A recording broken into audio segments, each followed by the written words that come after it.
taking whole first meeting. Good evening. We'll call to order our municipal council meeting for this evening, Tuesday, March 25th at 5:30 p.m. Thank you for joining us. We'll begin with a roll call, starting with Councillor Christensen. Say your name. State your name. Craig Christensen. Becky Bogdan. George Handley. Rachel Whipple. Gary Garrett. Patrice McKay. Mayor Kafusi. Thank you, Mayor. And I believe we have Councillor Travis Hoban online. Maybe let us know, Kevin, when he's able to get connected. Okay, thank you. Our opening prayer this evening will be offered by Richard Bowler, after which will be led in the Pledge of Allegiance by George Handley.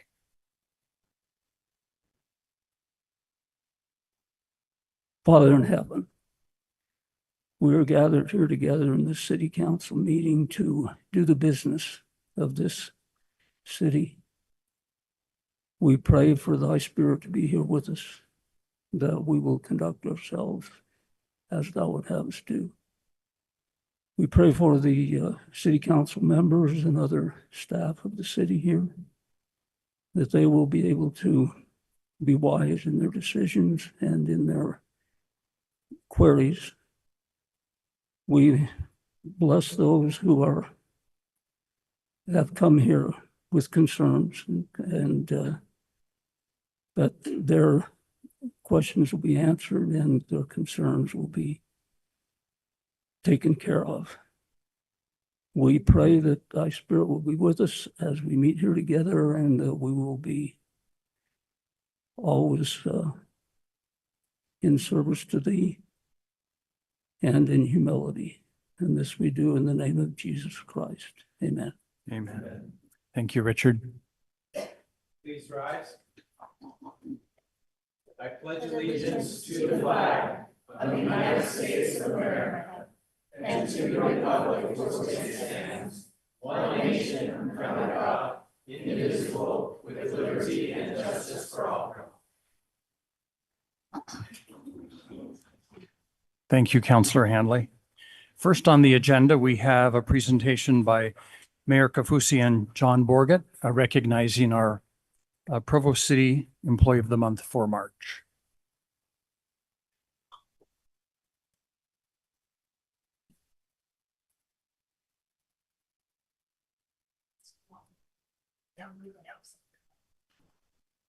We're going to flip the order here and start with the mayor's second presentation, a special mayor's recognition that she's going to share with us here tonight.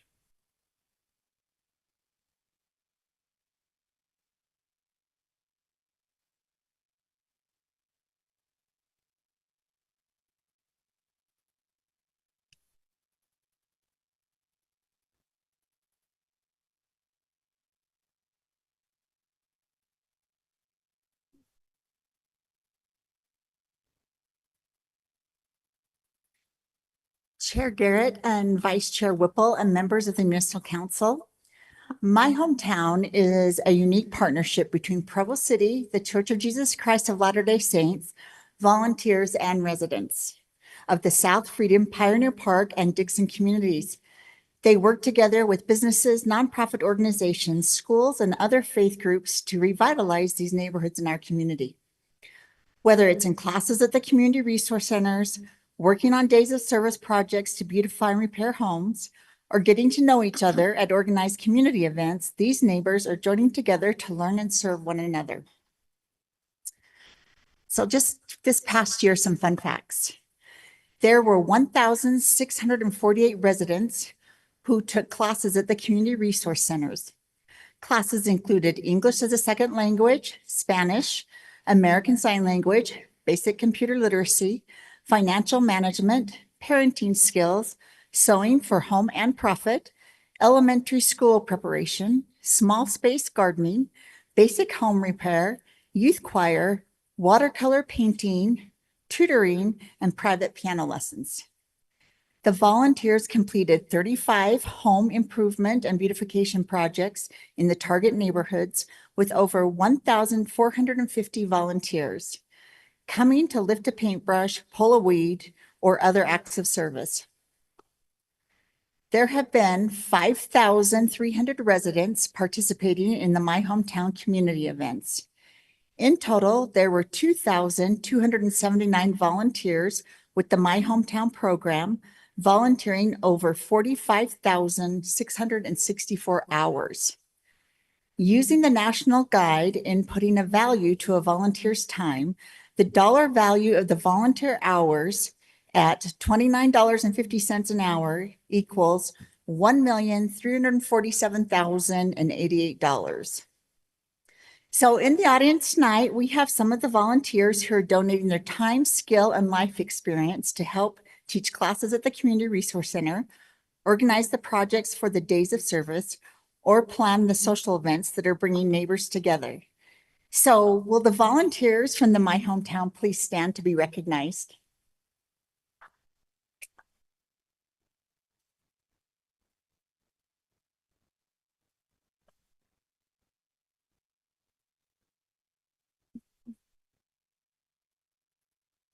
I see some of my neighbors back there. So in April, My Hometown Provo will be celebrating its 4th anniversary. It's amazing what they've done in just 4 short years. Our 3 target neighborhoods are seeing the benefits through this wonderful partnership. So tonight, I would like to especially recognize the efforts of Greg and Valyn Baum. So Greg and Valyn, I saw you back there. Come on up. It's lonely to be in front of people, so join me.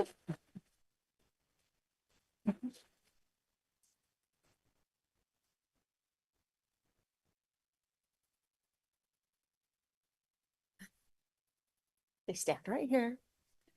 So I wanted to especially recognize the efforts of Greg and Valyn Baum. Greg and Valyn have been instrumental in the success of the My Hometown pioneering program in Provo. They were 2 of the very first volunteers, and it was exciting because, I mean, we're out in the mornings in the dark jogging, and we see each other, and my 1 hour I get, all of a sudden we are like at an hour 15 because we talk so much about all the good and fun and exciting.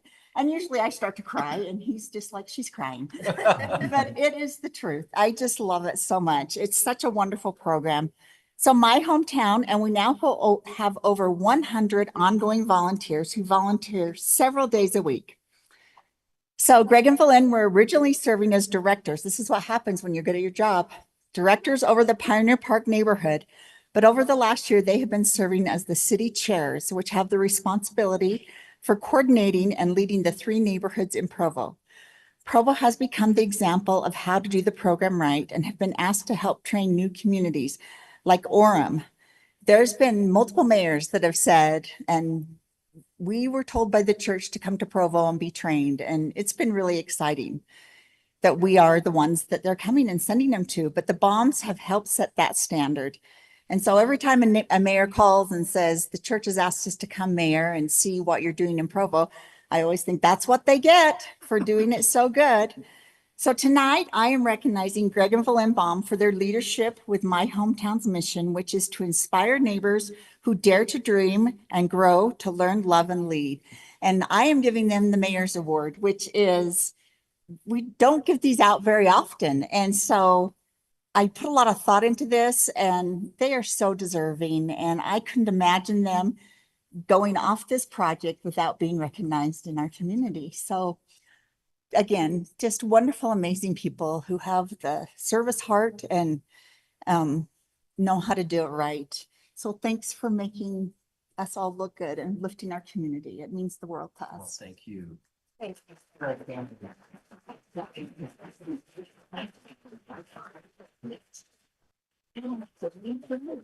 Okay. Oh, and I got flowers. Oh, thank you. So Greg's just going to say a few words. Thank you so much. And I think the first recognition needs to go to Mayor Kafusi. When we started this 4 years ago, we called Mayor Kafusi and to see if Provo would have an interest in from the very beginning. She's been 100%. And who's been helping us directly, the two liaisons, Tara Riddle and Kendra Herbert in the back. Tara's been with us from day one, where we took a van tour of the neighborhoods. We started with Pioneer Park and South Freedom. And then last fall, we opened a third community, the Dixon community. And then in January of 2026, we'll open the Provost neighborhood. So we're really excited to bring that fourth community online also. And none of it would have been possible without the help of the city. You guys have just been fantastic. And our service missionaries in the back just couldn't be better. The community at large, I think total number of residents and volunteers that participated this past year was over 9,000 participated one way or another with my hometown. And that's just since we opened in April of 2022. So it's actually just 3 years that we've actually been boots on the ground in the center. So thank you. We recognize that without Provo City support, none of this would be possible. And I can tell you, you are lifting the lives of the residents down there in these neighborhoods. I can go on and on about people that came here unable to speak English, that now are fluent in English, and as a result have gotten better employment. Current PTA president at Franklin Elementary School, she and her husband, little girl, immigrated from Peru, couldn't speak. She's in year 2 as the PTA president, and there are just so many of those stories. So thank you. You really have made a difference in these neighborhoods. Thanks, Mayor. Why don't we come and get a photo with them?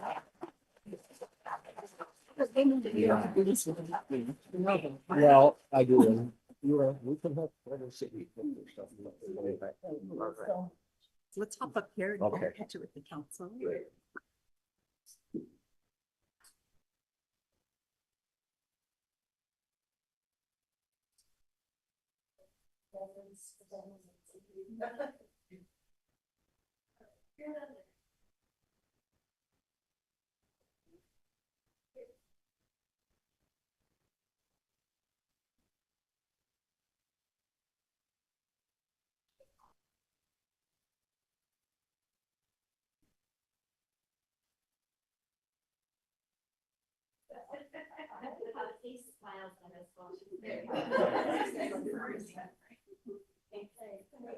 Thank you all for your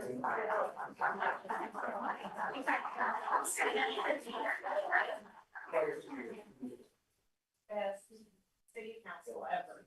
Thank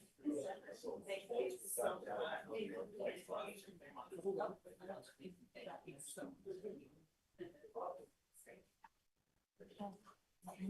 Here's the box.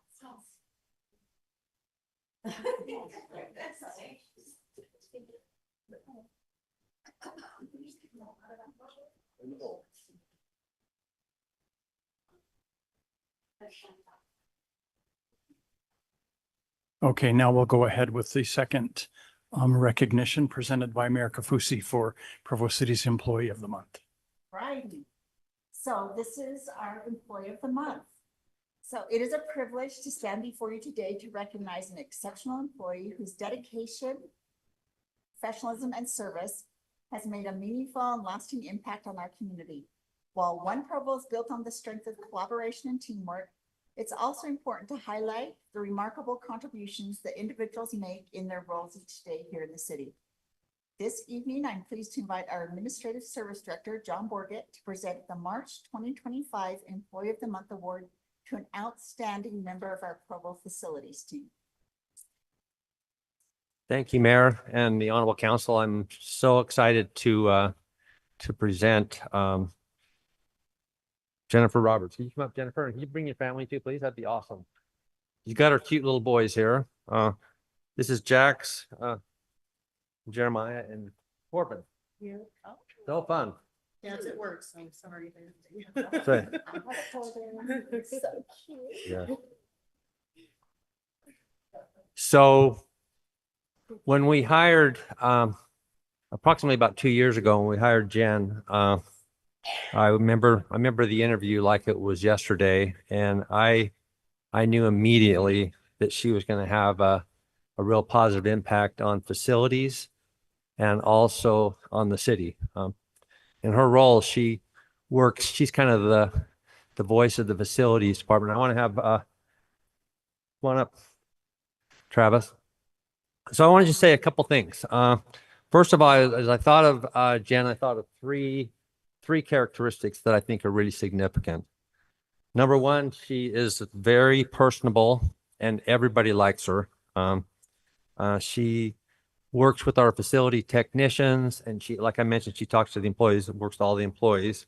The other thing that's awesome about Jen is she always follows through on assignments. So if you ask her to do something, you don't have to worry about it. You know it's going to be done. And then also she has a very good understanding of technology and computers. And Travis is going to just share a couple thoughts here too that kind of give you some examples. But we're so, as I think of anybody that would be deserving of being an Employees of the Month, I think of Jen. And so we're so excited for her. And so Travis, you want to just, Travis is our facilities manager. She's going to just share a few thoughts. You betcha. Yes, I'm just going to read the letter that I submitted about Jen. So Jen joined the Provo City team on June 12th, 2023, and quickly became an essential and highly valued member of the facilities administration team. Managing a busy family life with 3 young boys, Jack's 5, Jeremiah 3, and Corbin, now 7 months. Jen has completely demonstrated incredible dedication, professionalism, and unwavering commitment to excellence.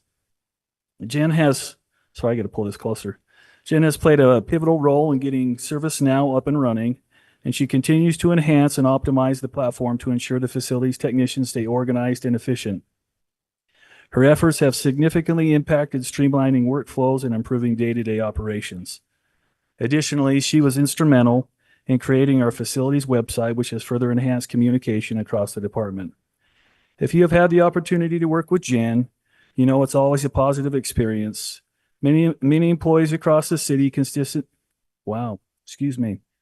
consistently rave about how lucky we are to have her on our team.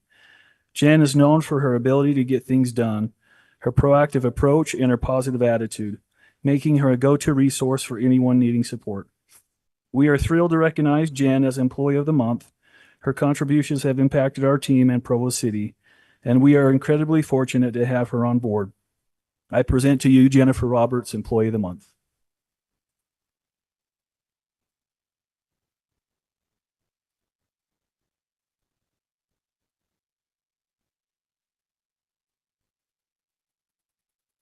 Yeah, let's do a fun photo.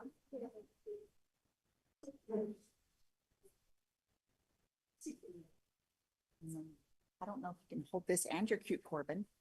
I have a cute Corbin. He's not as cute as that. This is suspense. This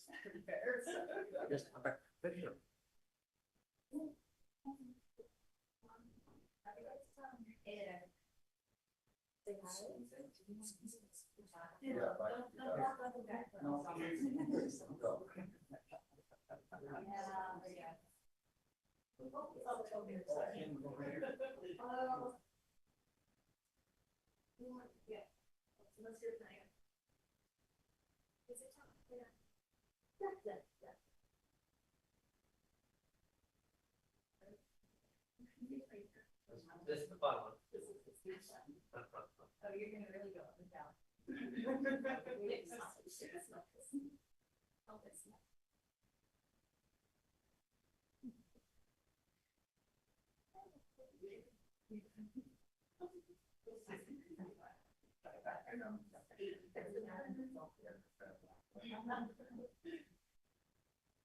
Good.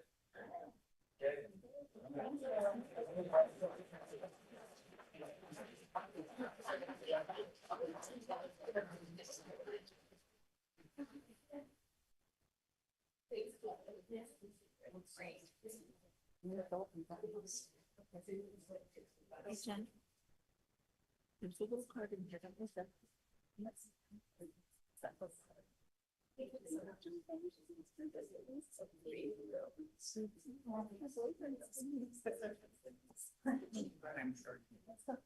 Right now, okay.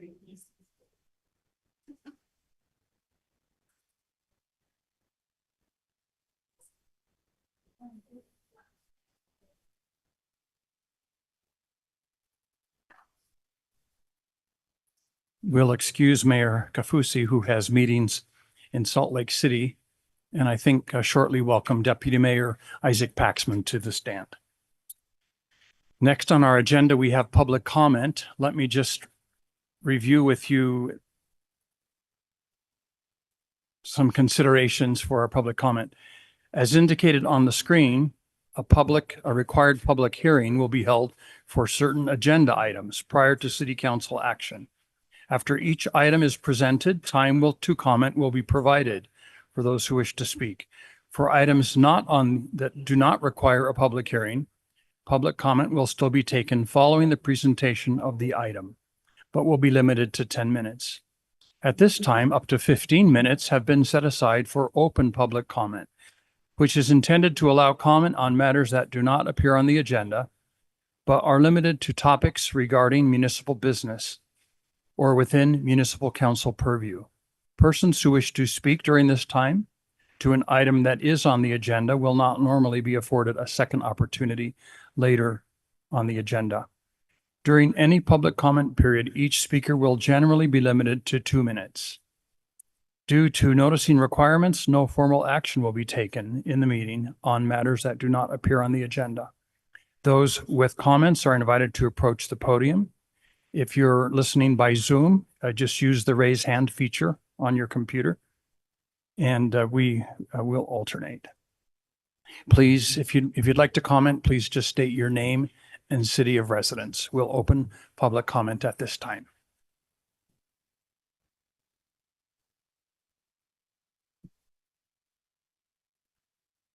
I'm John Hale. I live in Provo, the Grandview area. Is that mic working? Is this one working? This There, one's try that working one. better. Yeah. Mhm. I'm a responsible guy. I graduated from a top 20 business school. I went on to get a master's with an emphasis in teaching economics. I'm a licensed real estate agent. I'm a certified real estate appraiser. I own a handful of properties, including a sober living that is in Provo. I'm in full fellowship with the LDS Church of Jesus Christ. And if you'd like a character reference from our younger days, I grew up in the same ward as our former county commissioner, Tanner Ainge. I'm here to talk about why I started my sober living. My athletic little brother was captain of his football team in Mesa, Arizona. However, right before their first playoff game, a dump truck ran a red light and crashed into my little brother on his motorcycle. This led to him having several years of problems with pain pills and drug addictions. His destitute lows included years of health problems, years of being homeless, spending time in jail, and having a bullet mistake his life by only a few inches. This same little brother was the assistant to the bishop when he was a priest, but now I was hearing him vehemently scream a prayer to God. You told me that I would not be tempted beyond what I can bear, but that was a lie. I told my roommate Joey about my brother's struggle with addiction and was surprised to learn that he too had struggles with addiction. This was surprising because he seems so stalwart in his church and his temple attendance and his calling as the assistant executive ward secretary. As we talked more about his struggle, he talked about how he would one day love to start a sober living. He didn't talk about how hard it would be. He didn't talk about how much money he could make. He only talked about how he could help people. So we started kicking around ideas of how we could make his dream a reality. However, soon a girl broke his heart, leading to depression and leading to relapse. Then one day, one of his family members gave me a call and asked if I would check on him, saying that he had not been picking up his phone. Thus, I was the one that walked in on him to find. Thank you, John. I'm sorry that it's just 2 minutes. Would you do us a favor, though, and send the balance of send your comments to the city council? Please go ahead. Cannot get that image out of my head, and this was the impetus to what was turning a passive dream into reality. Thank you very much. Would love to get a copy of that, John. Thank you for sharing that with us today. Is there anyone else here that would like to make public comment?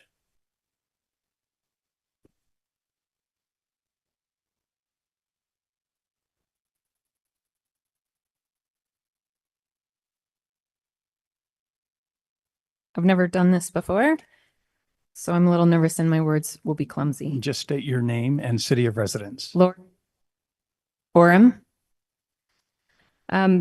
Imagine a place that you love to take your family, your favorite place. Maybe it's the beach, maybe it's the mountains, maybe it's out in the West Desert.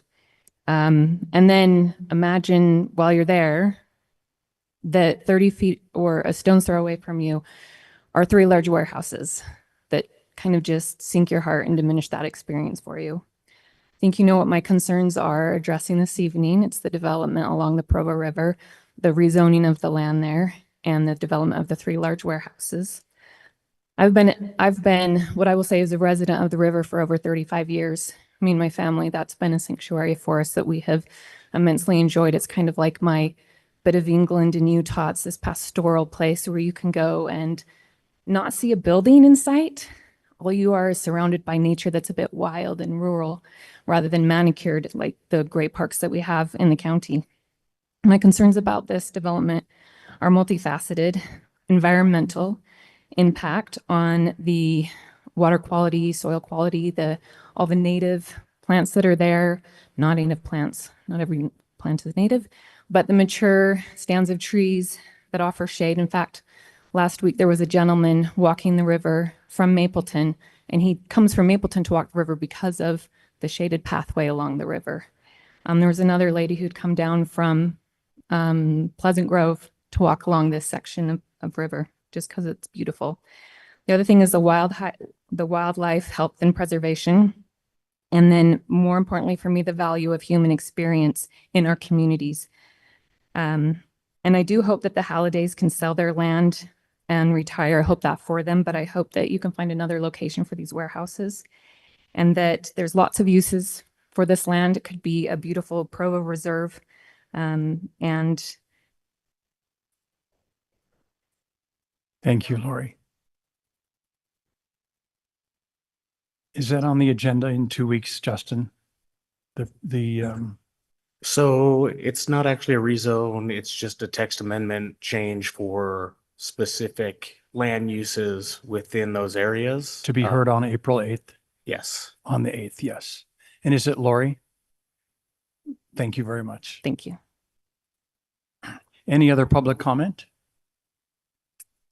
If not, we'll close public comment at this time, move to our council business.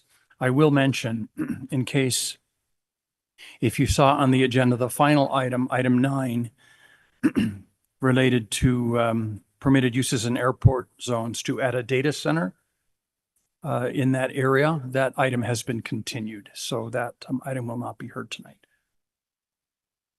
The first item then, council business, is an ordinance amending the zone map classification of approximately 0.29 acres of real property located at 4150 North Canyon Road from residential agriculture to one family residential R110 zone in the North Timpview neighborhood.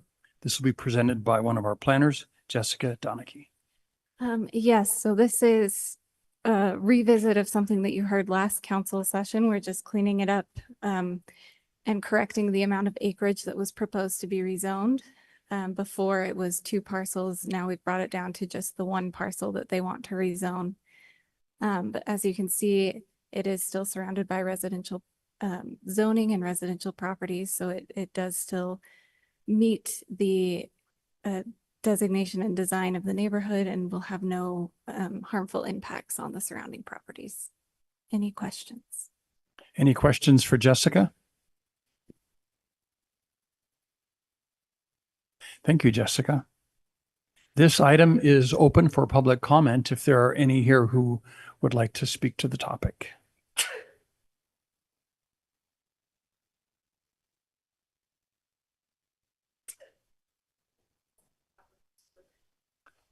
Is the applicant here? Okay, we'd love to hear from the applicant. Yes. Thank you, Sharon. Go back. Yeah, use the mic on your left there. Thank you. Hi, we're back, sorry. So this is the settlement of the estate for Rowena Glazier. It's on Canyon Road and it's just Penny's property that's being pulled out. So it will settle the estate and it's going to an R110, which is normal for everything around it. No comment. Great. Okay. Thank you. Any questions for Bonnie? All right. Thank you very much. Now we'll open public comment. Sorry about that. Thank you. Mostly we just wanted to say thank you for bringing this back. Name so and that city we- of residence. Sorry, Sharon. Sharon Mehmet. Thank you. Northeast District 1 Board. Thank you for bringing it back so that we could get the legal description correct so that there's no problems down the road for this. It will be R110 simply because of the size of the lot. Everything else in the area is RA. So that continues the consistency in the area. Thanks. Great. Thank you, Sharon. Any other public comment? If not, we'll close public comment and bring the item back to council for any discussion. Seeing none, we'll call for a vote on this implied motion. Councillor Bogdan, Yes. Councillor Christensen. Yes. Councillor Garrett, yes. Councillor Handley, Yes. Councillor McKay, Yes. Councillor Whipple, Yes. and Councillor Hoban. Are you online? Yes. And yes, I am. Thank you. That motion passes by a vote of 7-0. Next, an employed resolution appropriating $30,780,907 in the wastewater fund for water reclamation plant improvements applying to the fiscal year ending June 30th, 2025, presented by Public Works Administration Division Director Jimmy McKnight.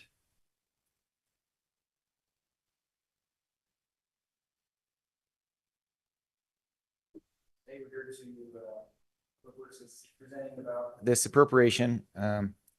We started discussions in last year's budget season and continued those in November as we brought to council a plan to fund improvements at the wastewater treatment plant. It was about $36 million. We got a $7 million loan from the state of Utah, a low interest loan from the state revolving loan bank. And then for the remaining amount, we held a bond sale in January where any one was allowed to bid, and we received 14 bids. The lowest interest rate that was received for this $29 million loan was 3.75%. The repayment is for $29 million, but we have over $30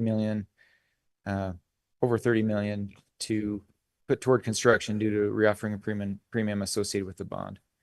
So tonight, that's our request, is to appropriate $30,780,907 for construction of the sewer treatment plant. We would like to do that now, not as part of the budget appropriation in July, so that we can get started on construction. Great. Thank you, Jimmy. Any questions for Jimmy? All right. Thank you. Again, this item is also open for public comment if anyone would like to come to the microphone and speak to this item. If not, we'll close public comment and open for council discussion. Seeing none, I'll call for a vote on this implied motion. Councillor Christensen? Yes. Councillor Garrett? Yes. Councillor Handley? Yes. Councillor Hoban? Yes. Councillor McKay? Yes. Councillor Whipple? Yes. And Councillor Bogdan? Yes. That motion passes by a vote of 7-0. Thank you. Next is a resolution approving the appropriation of $65,057 in the general fund for a contractual sales tax increment post-performance payment to the East Bay Shopping Center, presented by our RDA Director, Melissa McNally.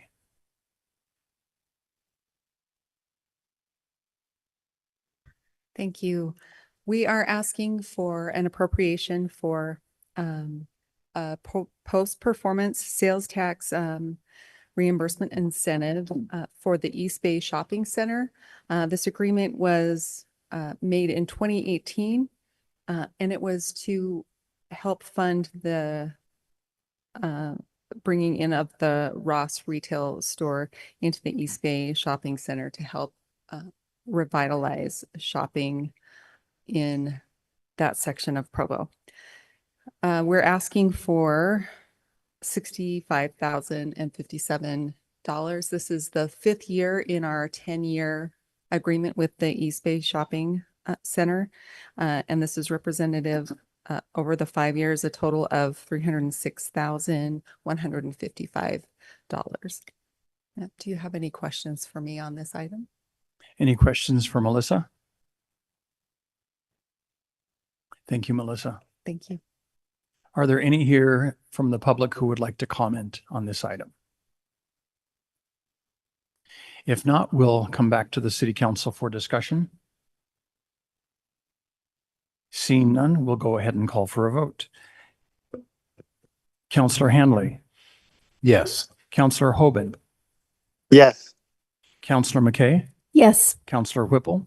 Yes. Councillor Bogdan. Yes. Councillor Christensen. Yes. And Councillor Garrett, yes. So this motion passes on a vote of 7-0. Thank you, Melissa. Next, we have a resolution approving lease purchase financing for 2 fire engines presented by John Borgett, our Director, Administrative Services Director, and Fire Chief Jeremy Hedman. Yeah, I would mention that Chief Hedman is here if you have any specific questions as well, but I'll just kind of walk you through. I just mentioned that for a number of years, we've basically, and it's referred to as a lease, but it's actually a loan, a tax exempt loan, but we've been able to get favorable rates, and it's been a great way to plan and finance and to fund for our fire apparatus.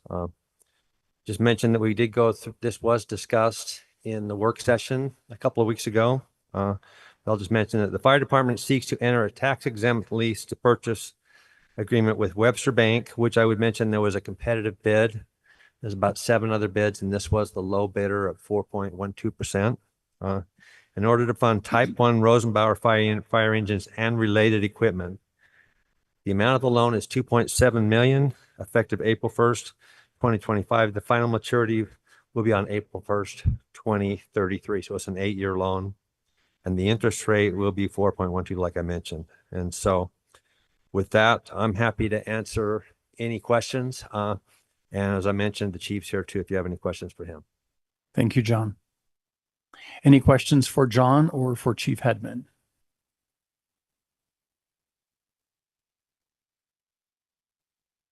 All right.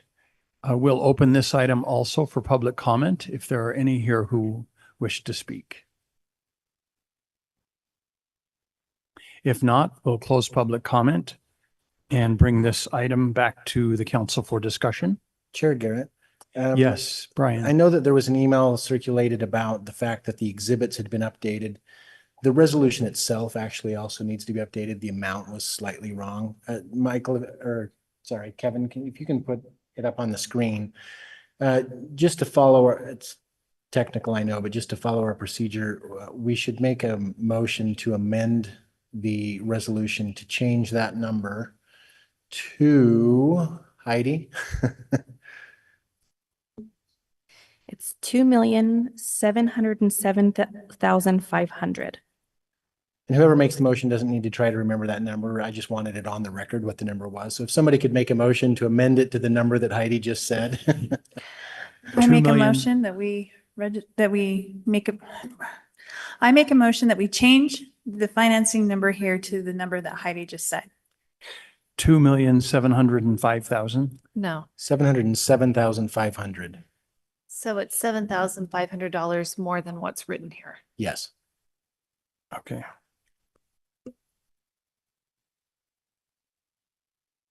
I'm going to second Councillor Bogdan's motion. I guess before we vote on it, Heidi and Michael, you're over there conferring. Do we have other issues? We're okay, okay.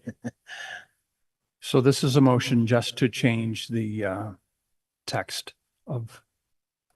Yes, just to change the number Okay. in the We have a resolution motion to match the exhibits. To match the exhibit. This is a motion by Counselor Bogdan with a second by Counselor Whipple. Any discussion? If not, we'll call for a vote. Counselor Christensen, Yes. Counselor Bogdan, Yes. Counselor Handley, Yes. Counselor Whipple, Yes. Counselor Garrett, yes, Counselor McKay, Yes. and Counselor Hoban. Yes. Okay, great. Thank you. So that motion to change the amount passes by a vote of 7-0. Now, on the lease purchase agreement itself and financing, this item is open for public comment. You can note the change there on the screen. Is there anyone who would like to, did I already ask that? Okay, so now we'll ask for, I think I did, and we closed public comment. So now we'll open for any additional council discussion. Okay, seeing none, we'll call for a vote on this lease purchase. Counselor Hoban, Yes. Counselor McKay, Yes. Counselor Whipple, Yes. Counselor Bogdan, Yes. Counselor Christensen. Yes. Counselor Garrett, yes. Counselor Handley. Yes. This motion passes by a vote of 7-0. Thank you. Next, we have an implied motion on a resolution appropriating $351,655 in the Vehicle Replacement Fund for the first payment on and legal fees for 2 fire trucks. This item will also be presented by Administrative Services Director John Borget. Yes, thank you. So these leases typically have the first payment due at the beginning of the period, not the end of the period. And so this first payment of $351,655, and that doesn't change based on the amendment or the change, does it, Brian? Say that again. The $351,655 didn't change as a result of the other change that we made. Not as far as I'm aware. Yeah. So I think we're good. And so anyway, we're just appropriating that out of the Vehicle Replacement Fund, which is where they were financed through. And so this is just the first payment that's due. So. Okay. Thank you, John. Any questions for John? We'll open this item for public comment. Are there any who would like to speak to this? If not, we'll close public comment and open for council discussion. Counselor Bogdan. John, I have a question. Impact fees for fire and police, does that also cover fire engines? They,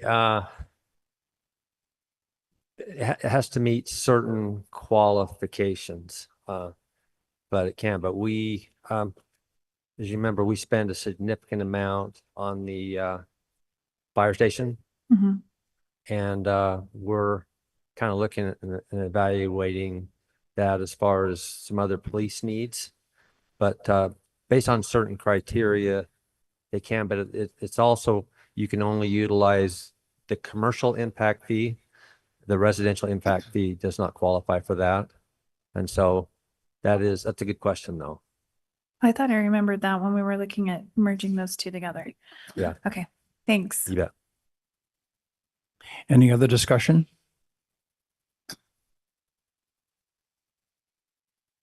If not, I'll call for a vote. Counselor McKay. Yes. Counselor Whipple. Yes. Counselor Bogdan. Yes. Counselor Christensen. Yes. Counselor Garrett, yes. Counselor Handley. Yes. And Counselor Hoban. Yes. Thank you. This motion passes then by a vote of 7-0. Finally, item 8, we have an ordinance amending the zone map classification of real property generally located at 2601 West, 280 South, from the agriculture A1.1 zone to the agriculture with agritourism overlay zone. This is in the Provo Bay Neighborhood. Planning Supervisor Aaron Ardmore will present this. Thank you, Council. So the applicants, the property owners have been working on this for a couple of years. They've now had a project plan go through staff review and the planning commission that was approved subject to this zone request. So the project plan was found to meet all the proposed AT overlay zone requirements. The use and the hours and the noise standards within that overlay zone would be enforced as they opened the business. So the proposal is this: it's to build an event center using that overlay zone towards the west end of the property. It takes, with associated parking, it takes approximately a third of the land.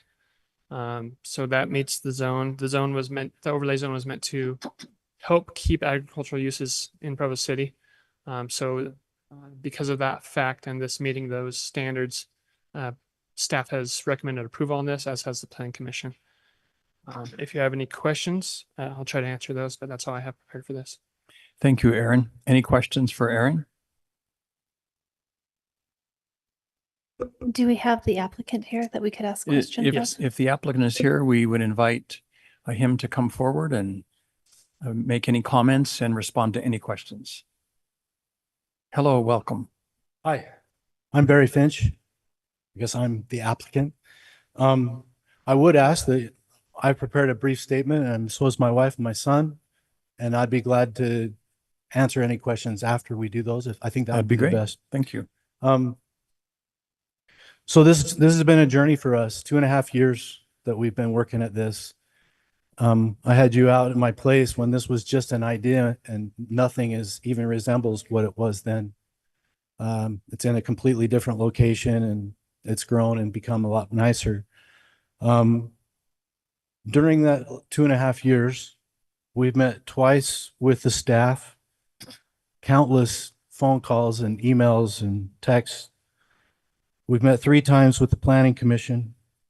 We've met 3 times with the whole team of the city engineers. We've met 2 times with the city council, now. We've had 2 neighborhood meetings that we attended and gave presentations to. We've agreed to all requirements put before us, everything. We were asked to put security, and there was some debate as what kind of security and so forth. And let me be the first to say that we intended to have security, not for every event, but when we deemed it necessary. But nevertheless, there's language that will enforce us or require us to have security. No other venue in Provo will be required to do that, but we have agreed to that. Our hours of operation are different than any other venue in Provo. We have agreed to that. We have a sound ordinance in the city, but we have a more restrictive requirement for us that no other venue is required or no other business is required to do. We've agreed to all of those things, and we're not pouting about it. We're just saying we've agreed to those things. We rezoned our property as per the staff's request, broke off our homes and created 1 lot back in the back that would be all agriculture. In so doing, we incurred a $100,000 street improvement assessment. I now need to tear out the asphalt and the curb and gutter, move my fence, give up a sizable amount of my lot. And in fact, it isn't my lot. I'm improving somebody's property that I don't even own the house anymore. In our household, we call this extortion, but we've agreed to it. We were told, do this or you can't do your project. That's why we call it extortion. $100,000 worth of street improvements on a property that we don't own. We have agreed to do everything that is asked of us by the city engineers. We have a prep kitchen in our venue. Vendors will bring food, they'll lay it out on a thing, they chop a carrot, whatever, and then they send it out. No food will be cooked there. There's not an oven. There's not a stove. There's not a microwave. There's not garbage disposal. There's not anything else that would be in a typical kitchen. Yet we agreed to a $50,000 grease trap by the engineers because they said the next guy that owns my venue might require it. And I thought, well, maybe we ought to have him pay for the $50,000 upgrade, but we've agreed to that. Aaron from the staff has just told you that we are in complete compliance with the new zone agritourism requirements. And so I respectfully ask you to pass this tonight. It's been a long time. We have a lot of money invested in this, and our nerves are frayed. We need this to move forward. It's time for this to be 2.5 years, long enough. We've tried to meet everything. And so we appreciate the understanding, appreciate the idea of agritourism. We support that. And we're going to make something really good out of this. Watch us. We're going to do it. Thank you, Barry. Thank you. Mrs. Finch? And if you could state your full name. My name is Judy Finch. Thank you. I am dismayed and disappointed at the comments that were said in the work meeting earlier today. To have our neighborhood representative and the staff question the integrity of my husband, that he needs to be sat down to understand what is required of him, that given our history and the history of the actors here, that we would not do things properly, that we cannot be trusted to do what we say, to insinuate that we are not a good part of this community. This is painful. At the beginning of this process, we set our plan and dream to all the members of the city council, invited them individually to come down to our farm and hear our vision. The only city council member who came was City Councilwoman McKay. That was over 2 years ago. City Councilwoman Bogdan, who is our neighborhood representative, has never talked to us about her concerns about this project or about our farmyard. She has never asked to see our yard, and to my knowledge, she has never been in our yard. We have spoken to all neighborhoods that are in the immediate area, and all those we have talked to and others are excited about this project and the opportunities it will give the community. My husband grew up here. He's been a part of this community for almost 60 years. We have raised our family here for the last 30 years. We have watched pastures and fields become homes and neighborhoods. My husband has been a part of this community, and we have had this community over to our pumpkin patch. We've sold them our fresh vegetables. And recently, he has had our community over to enjoy pony camps and pony rides. It concerns me that this council has forgotten the long-term plan for the west end of Provo. In the Southwest Neighborhood Plans, it states in Policy 1, preserve agricultural heritage and support agriculture for as long as farmers choose to farm, to support local, commercial, and non-commercial agriculture, to identify obstacles to the success of current and prospective farmers, including non-traditional farmers, and recommend ways to remove these obstacles. Encourage agriculture and agritourism to help preserve Provo's agricultural heritage. Protect agricultural operations from the impact of residential encroachment. In Policy 2, it states to preserve and create quality and open space. And in number 4, it says encourage agritourism as a means to provide agriculturally themed open spaces. Are you a council who are going to force farmers on an agricultural zone to tear down their agricultural buildings if they are not deemed attractive enough? Would this protect farmers and agriculture in Provo? We are non-traditional farmers. We have a horse ranch and have facilities for boarding horses. We deserve the protection of the long-term plan for the west end of Provo and the support of this council. We would ask that you would help us with this project. We feel it is good for the community. We plan to make our little farm beautiful, and we would love your support so we could move forward. Thank you. Thank you, Judy. Hello, I'm Andrew Finch. My grandfather started this farm in the 1950s, and my father has worked tirelessly since taking it over in the 1980s to improve it and expand it. Now, as a part of the third and fourth generation, my family and I are committed to preserving this land for the future. About 2.5 years ago, my parents gathered our family together to discuss how we could keep this farm in the family. Their vision was to create an event center, something that would honor our past while securing our future. We've pulled together all of our resources to make this dream a reality. My grandfather would be overjoyed to see that we're not selling this farm for subdivisions, but instead finding a way to sustain it for the future generations.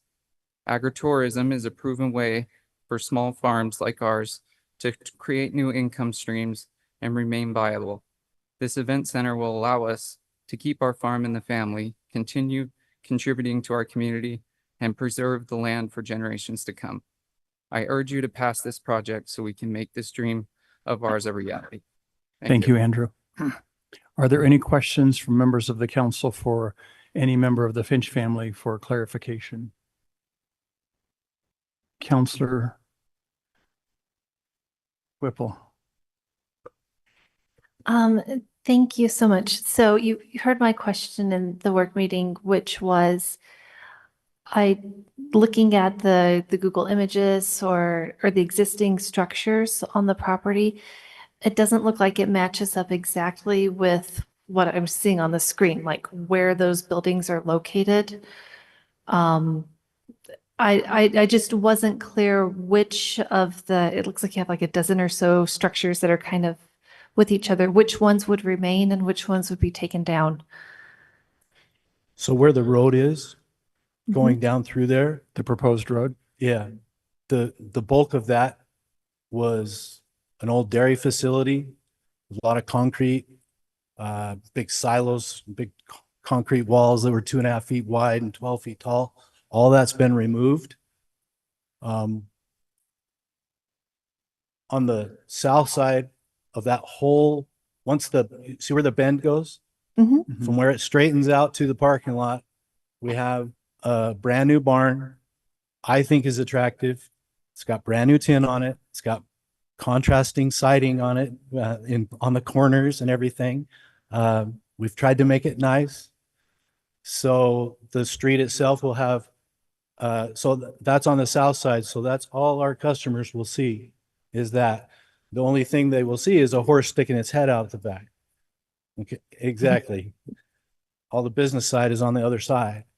So we've tried to create on the right side where that kind of square is or whatever up on top of the road. Yeah. That is a riding arena now. It will be very nicely done. So you might drive on one side and see horses peeking out, and you might see horses riding and enjoying themselves on the other side. There are barns and structures that will remain. There's been hundreds of thousands of dollars go into this yard in the last year. Might not believe that, but it's a process and it takes time and it takes funds. There will be no more improvement in the yard because we have no money. So until we get the loan, but we have plans to renovate. There's no structural issues with any of the barns on our place. And I invite any of you down to walk the barns with me. Any of you at any time, your convenience. You can walk them with me. We're going to try to beautify them as we can. And if it's not beautiful enough, guess who will tell us? Our customers. So you've already torn down some of the structures that I would find in like a Google Earth image. I don't know what the date is on Google Earth. I know it's a tricky thing. We but you tore have out the old corrals and the barns and the silos and did a heck of a lot of cleanup in that middle area where the road is on both sides of the road. So about a year ago. Are there more structures that need to be removed so that only these little outlines remain, or the ones that are on this image, the only ones that are still there? So I'm not sure. I'm not looking at anything that you're looking showing. at this plan that we've been given by you. It has these building outlines that say they're existing structures. 5 of them. There are more than that. Okay. So is the plan to remove any structures that are not on this little drawing right now? We are doing partial demo, and then we'll put a very nice facade with the nice X windows and all that stuff on the front of one of them. Everything else will be staying. So to look at. if I had can I use Oh, this? yeah, I'm going to turn around and see where you're pointing that thing. How do I, you guys have no Okay. idea. Okay, that is gone. But Okay. from right here, Because that's right where the road's going to go. yeah, the road will go right in here, right in this area. So that is gone. This is gone. This is gone. Half of that is gone. All of this is gone. So we open that whole thing up. We now have a new barn that is nicely done, that starts about right here and runs all the way to here. And that kind of hides any hey, barns are not attractive. We don't build them to be attractive. We No, build they're them functional. to be functional. Yeah. And especially the ones that were built 80 years ago, which we have some of those. So we know, for example, that this barn is very visible, and there's already renovations ongoing on that, and it will be beautiful. And it's structurally sound. These are brand new barns. They're like 3 years old. When we had a fire 4 or 5 years ago, I know that maybe sullied our reputation. We had a fire, but I had a guy that was parking at the school and came over on my property in that night, and he started a fire on my property. And that's the history that was referred to on this property. Other than that, we have had no issues. But I built those. Those are nice. They're nice and structural. I invite you to find better looking ones. Right here, this is an old existing barn. They're very structurally. The facade here will be visible as you drive down this road. We will fix the facade. That's all that's necessary there. We've built a new barn right here in this area. It's beautiful. It's large, and it will be decorative in nature. It will have the barn sliding doors and all of that will match the whole place. To be honest, this area is the most unattractive, right in here. I do not have the money to do anything that I haven't already done. We will have landscaping. We'll line this with trees. We will do some facelift to these properties here. And we will also have, here's the parking lot area. That's where the parking lot would be. And we will have a big rustic 6-foot fence right here to hide the venue from, but frankly, I mean, it's a 10-acre property, and I'm attacking the things that I think are the most important. And there may be surplus in the budget that we can do more, but we've invested hundreds of thousands in this yard already. And I can't convince you that I'm trustworthy, except I say that I am. I'll leave it at that. So those ones that you admit are the least attractive, those are not ones that look like they would remain on the plan that was submitted. So we were not required to list everything that's on there. Okay, so this little site plan thing that we were given, oh, it just disappeared, is not indicative of what structures will be on the property when you're done with this. I think I'm not even sure, but I think what those 5 structures are the newer ones that we've done. Yeah. So maybe they could be part of this project in your minds, but the bulk of the other projects or other structures have been around forever and ever. And so we didn't feel like we needed to put those on there, but it's an existing farm that's been there for years and years. It was a dairy farm for years. It was a church farm that my dad ran. And so, you know, we're not blind. I don't think we're unique either. I think you can go to any farmer's place in Provo, at least, and see barns that are not very attractive. Obviously, we are going to have to do what's required, but we can't do more than we can, because then we run the risk of losing the business. Which, Exactly. you know, I'm trying to get a sense of what the proposal really is. And if what you're telling me is this image that shows the plan for the barn and the parking lot and the structures, this is not accurate because this does not represent all of the structures that will remain on the property. And you've got good plans for, upgrading these to help make your venture successful. But what I'm hearing is this layout is not what the property layout will be. You may need to use the other microphone, Judy. Use the other microphone on. Yeah. My name is Judy Finch. Maybe Aaron can help speak to this, but my understanding of the site plan is the parking lot, the building itself that we're building, the site around it, the road that gets to it, the infrastructure, the road that gets to it, and the stamped. So your understanding is it didn't need to show everything that was already Yes. going to be To my there. It was understanding- just showing the new things. My understanding is the site plan is the agritourism on there and how to get to it.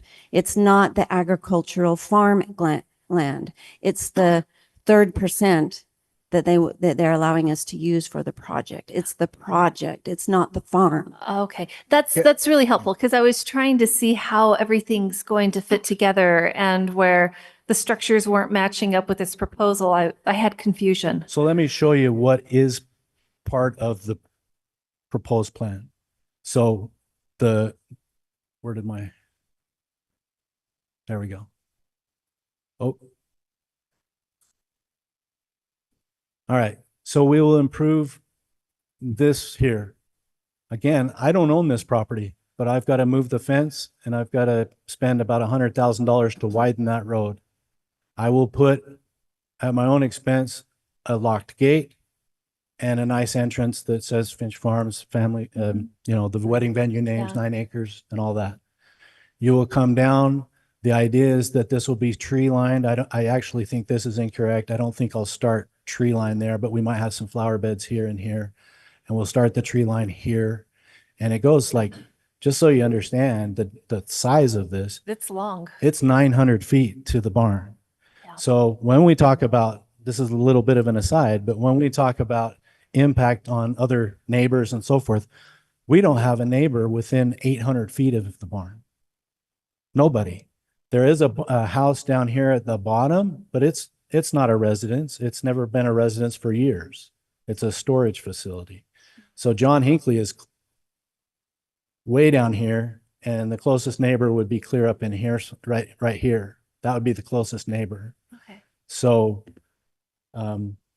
noise and that kind of stuff, traffic and all that would be minimal. We will have a parking lot here that will be asphalted, trees, nice little roundabout here, curb and gutter and all of that kind of stuff. Our barn will sit here. We'll have a nice little, like a walk or even an emergency drive up to that. So imagine, for those who struggle to see if this is actually agritourism or not, imagine your daughter getting married and she would get on a carriage right here in the backyard of my house. And she would be in her wedding dress, and her boyfriend would sit on my stud horse that's beautiful, and he's going to walk this 900 feet like this. And all the guests are going to be standing right there, and he's going to hitch up right there.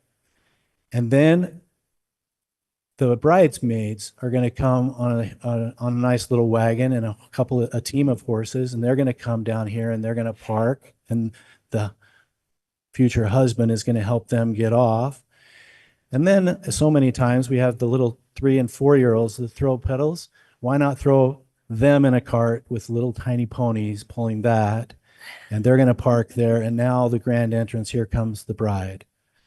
Now, when I tell people about that, they catch that vision.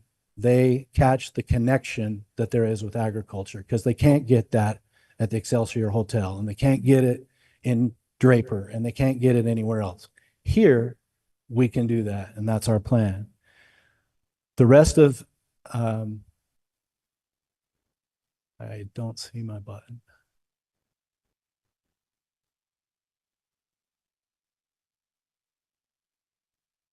Can we go back to the other page? Push it up here. Maybe it's this one.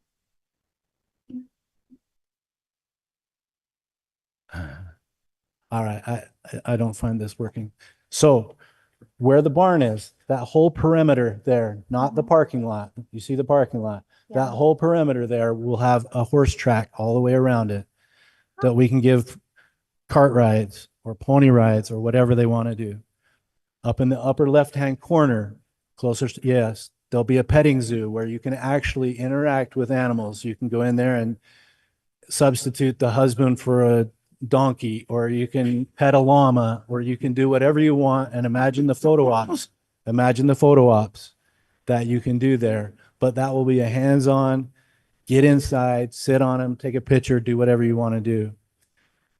The rest of that side will be a pony course. So while the bride and her groom are taking pictures and the rest of the family's milling around for 3 hours, they might take 2 hours to do pony rides in an enclosed environment.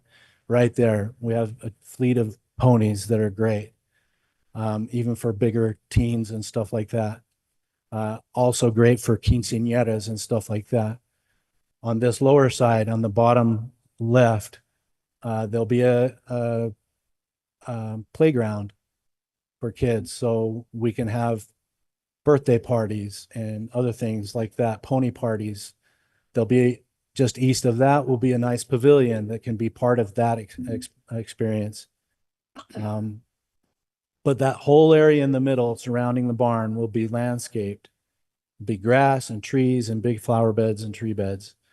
I mean, we're not saving any expense on that. We want that to be beautiful. So we can't do any more to tie into agriculture than what we've done, and we can't do anything to make it nicer. This barn itself will be post and beam construction, which is, if you don't know what that is, it's very high end. It's like your ski resorts when you walk in and you see all the exposed beams and with plates on them and stuff. It's going to be absolutely beautiful. It's big enough to accommodate the Hispanic crowd, which can be problems in our city, because they don't have a place big enough for them to do it. And so half the party takes place in the parking lot, and half the guest list aren't on the guest list. And that's when you run into problems. Our venue will have a locked parking lot. So out here at the street. So once they are then, boom, we shut the gate. We have no looky-loos or people that are coming to cause problems. So we feel like we've really tried to embrace the agricultural thing, not hide it. We feel like we are in exact compliance with the neighborhood plan. And I invite any of you to come and talk to me and my wife and my family, see if you can catch the vision of what we're trying to do. And if you want to tour the barns, I'd be happy to do that too. Are there any other questions for Mr. or Mrs. Finch regarding or clarification or other questions? I just want to thank you for your work on this and for sticking with the project. I know that everything that you've been asked to do, then you're asked to do something else and then something else. And it's expensive and frustrating. And I appreciate that you have a vision for providing something to our city where there is certainly a need. I can't tell you how many different event centers are popping up, and this one has something that the others aren't able to offer. And I love the idea that this would draw people to your property, and that as you're doing it, so the approval allows you to get the funding to build this big thing, but as you do it, you'd be able to reinvest money into the other kind of cosmetic upgrades for the other bits to help improve the business and the experience for everyone there. while keeping your horses. Yeah, just, we feel the same. We want to do certain things, but we feel like we can't be compelled to do those things because we are at the very edge of our financial capabilities, probably past that. We are going to make this really nice and we will not fail. I did not work my whole life to fail on this and to pass my kids on nothing. We're going to succeed at it. And we have to do things that we deem the best in the business's future. Frankly, that series of that upper part is paying our livelihood while we build the other venue. So as unattractive as it might be to some, little by little, it's getting better. And even those unattractive barns are making us money. That is keeping the 2.5 years we've been working on this, guys. It costs a lot of money to get to this point, more than you can imagine. I'm not a big contractor, I'm a farmer. And we need this to end. We need to get it going so that we can move forward. We're tapped. So I urge you to do that and let's watch what we do. Thank you, Mr. and Mrs. Finch. Thank you. Thank you for your time. Appreciate it. This item is open for public comment. If there are any here who wish to speak about this, they can come forward at this time. If not, we'll close public comment and come back to the council for any discussion. Is there any discussion on this item?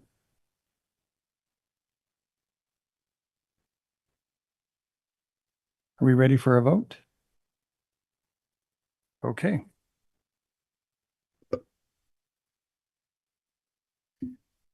We'll take a vote on this implied motion to amend the zone map classification from agriculture zone to the agriculture with agritourism overlay zone. Councillor Whipple. Yes. Councillor Bogdan. Yes. Councillor Christensen. Yes. Councillor Garrett, yes. Councillor Handley. Yes. Councillor Hoban. Yes. Councillor McKay. Yes. This item passes by a vote of 7-0. Thank you, Mr. and Mrs. Finch. Good luck with your project. If there's no objection, we'll now adjourn the municipal council meeting by unanimous consent.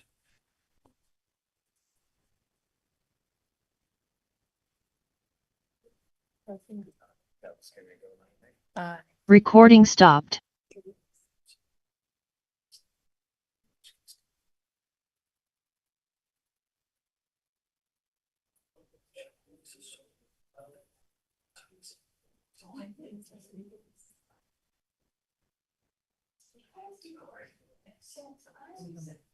Thank you.